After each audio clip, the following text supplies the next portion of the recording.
Nasabat ng PNP Highway Patrol Group ang tinatayang 221.5 million pesos na halaga ng Apple products sa isang checkpoint sa Mindanao Avenue, Quezon City nitong Merkoles ng madaling araw.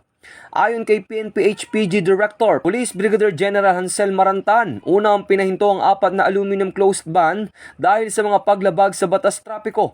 Sa beripikasyon, napansin ng mga otoridad ang kinahinalang kilos ng mga driver at hindi tugmang dokumento sa aktwal na kargamento na nakasaad lamang bilang cellphone accessories. Kinumpiska ang mga iPhone at iPad, impound ang mga sasakyan at itinurn over sa Bureau of Customs para sa issue ng warrant of seizure and detention at karagdagang investigasyon. Ibinigay naman sa kustodiya ng Regional Highway Patrol Group Unit ng NCRPO ang mga driver. Ito ang bagong PNP para sa bagong Pilipinas, serbisyong mabilis, tapat at nararamdaman.